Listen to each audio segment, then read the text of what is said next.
বাহরাইনে বেসরকারি খাতে কর্মীদের বেতন বাড়ানোর তথ্য প্রকাশ, কুয়েতে পাইকারি বাজারে অনিয়ম, কর্তৃপক্ষের অভিযান, সৌদিতে এপ্রিল মাসে বৃষ্টিপাত বেড়েছে ১৬২% এবং আমিরাতে স্বাভাবিকের চেয়ে বেশি তাপমাত্রার রেকর্ড। এসব খবর নিয়ে আজকের মধ্যপ্রাচ্যের নিউজ আপডেট, সাথে আছে আমি মাহবুব শাহরুখ। চলে যাচ্ছি বিস্তারিত খবরে। বাহরাইনের শ্রম মন্ত্রণালয় দেশটির বেসরকারি খাতে কর্মরত নাগরিকদের বেতন বৃদ্ধির তথ্য প্রকাশ করেছে। সরকারি তথ্য অনুযায়ী ২০২৫ সালের তৃতীয়ার্ধে বেসরকারি খাতে কর্মরত প্রায় ১,০৫,০০০ বাহরাইনি কর্মীর মাসিক বেতন বেড়ে গড়ে ৮৯২ বাহরাইনি দিনারে পৌঁছেছে। মন্ত্রণালয় জানিয়েছে, বেসরকারি খাতে বেতন নির্ধারণ মূলত বাজারের চাহিদা এবং সরবরাহের উপর নির্ভর করে এবং এটি কর্মক্ষেত্র, যোগ্যতা, দক্ষতা ও অভিজ্ঞতার ভিত্তিতে ভিন্ন হয়ে থাকে। একই সঙ্গে জীবনমান উন্নয়নের লক্ষ্যে নতুন করে ন্যূনতম বেতন কাঠামো নির্ধারণ করা হয়েছে, যেখানে বিশ্ববিদ্যালয়ের স্নাতকদের জন্য ন্যূনতম ৫০০ দিনার, ডিপ্লোমাধারীদের জন্য ৪৩০ দিনার এবং মাধ্যমিক বা নিচের শিক্ষাগত যোগ্যতার জন্য ৩৫০ দিনার ন্যূনতম বেতন নির্ধারণ করা হয়েছে, যা আগের তুলনায় গড়ে ৫০ দিনার বেশি।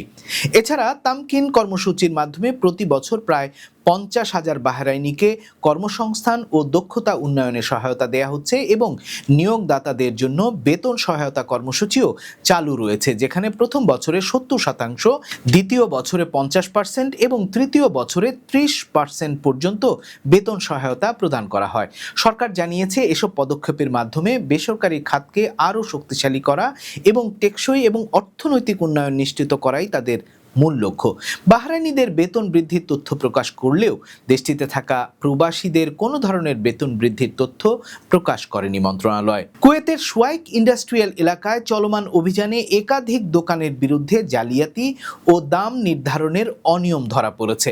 দেশটির কমার্শিয়াল কন্ট্রোল ও কনজিউমার প্রোটেকশন বিভাগ রাজধানী গভর্নরেটে পাইকারি দোকানগুলোতে অভিযান চালিয়ে মোট 10টি আইন লঙ্ঘনের রিপোর্ট করে। অভিযানে দেখা যায়, কিছু প্রতিষ্ঠান মন্ত্রণালয়ের অনুমতি ছাড়া খুচরা ব্যবসা পরিচালনা করছে, অনেক দোকান গ্রাহকদের ইনভয়েস দিচ্ছে না এবং কিছু ক্ষেত্রে পণ্যের ওজন কম দেখিয়ে বেশি টাকা আদায় করা হচ্ছিল। এছাড়া নির্ধারিত মূল্য তালিকা না মেনেই দাম নির্ধারণের ঘটনাও হাতে নাতে ধরা পড়ে। কর্তৃপক্ষ জানিয়েছে, এসব অভিযান বাজার নিয়ন্ত্রণ জোরদার, ভোক্তাদের অধিকার রক্ষা করা এবং অসাধু ব্যবসা বন্ধ করার অংশ হিসেবে চালানো হচ্ছে। একই সাথে কর্তৃপক্ষ সতর্ক করে দিয়ে বলেছে, ভবিষ্যতেও এমন অভিযান চলবে এবং আইন অনুযায়ী নিয়ম ভঙ্গকারীদের বিরুদ্ধে কঠোর ব্যবস্থা নেওয়া হবে। সৌদি আরবে চলতি বছরের এপ্রিল মাসে হঠাৎ করে বেড়ে গেছে বৃষ্টিপাতের পরিমাণ। দেশটির national centre for metrology April মাসের প্রথমার্ধে বৃষ্টিপাতের পরিমাণ উল্লেখযোগ্যভাবে বেড়েছে বলে জানিয়েছে।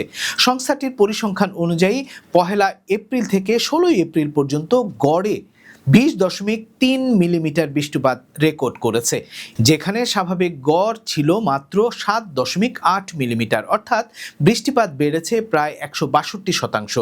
প্রতিবেদনে আরও বলা হয়েছে, দেশের বিভিন্ন অঞ্চলে বৃষ্টিপাতের পরিমাণে তারতম্য দেখা গেছে। কিছু এলাকায় স্বাভাবিকের চেয়ে বেশি, কিছু এলাকায় স্বাভাবিক এবং কিছু এলাকায় কম বৃষ্টিপাত হয়েছে। এর মধ্যে আভা স্টেশনে সর্বোচ্চ বৃষ্টিপাতের রেকর্ড করা হয়েছে, যেখানে গড়ে ১৩৯ মিলিমিটার বৃষ্টিপাত রেকর্ড করা হয় এবং মোট ১৬৩ মিলিমিটার বৃষ্টিপাত হয়েছে, যা ওই স্টেশনের ইতিহাসে দ্বিতীয় সর্বোচ্চ। এছাড়া খামিস মুসাইদ স্টেশনেও উল্লেখযোগ্য বৃষ্টিপাত রেকর্ড করা হয়েছে। আবহাওয়া বিভাগ জানিয়েছে, এই তথ্যগুলো ভবিষ্যতে আবহাওয়া বিশ্লেষণ, পরিকল্পনা এবং প্রয়োজনীয় সতর্কতামূলক ব্যবস্থা গ্রহণে গুরুত্বপূর্ণ ভূমিকা রাখবে।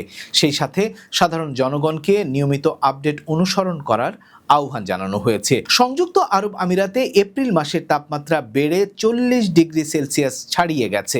এটি সাধারণ মৌসুমি তাপমাত্রার তুলনায় অনেক বেশি বলে জানিয়েছে দেশটির আবহাওয়া বিভাগ। সাম্প্রতিক তথ্য অনুযায়ী আমিরাতের কিছু এলাকায় সোমবার তাপমাত্রা ৪০ ডিগ্রি পর্যন্ত স্পর্শ করেছে, অথচ এই সময়ে উপকূলীয় অঞ্চলে ৩২ থেকে ৩৪ ডিগ্রি এবং অন্যান্য এলাকায় তাপমাত্রা ৩৪ থেকে ৩৬ ডিগ্রি সেলসিয়াস থাকে। বিশেষজ্ঞরা বলছেন, এটি গ্রীষ্মের আগাম ইঙ্গিত হলেও এখনও পুরোপুরি মৌসুম শুরু হয়নি, কারণ দেশটিতে বর্তমানে সারায়াত মৌসুম চলছে, যা সাধারণত মে মাস পর্যন্ত বজায় থাকে।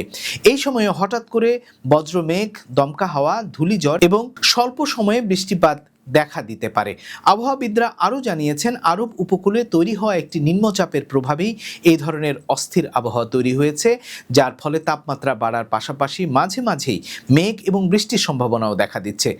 তারা সতর্ক করে বলেছেন, মে মাসের মাঝামাঝি থেকে পরিস্থিতি আরও স্থিতিশীল হয়ে তাপমাত্রা নিয়মিতভাবে 40 ডিগ্রির ওপরে উঠতে পারে, যার ফলে গ্রীষ্মের তীব্রতাও ধীরে ধীরে বাড়তে থাকবে। এই ছিল আজকের মধ্যপ্রাচ্যের নিউজ আপডেট। আল্লাহ হাফেজ।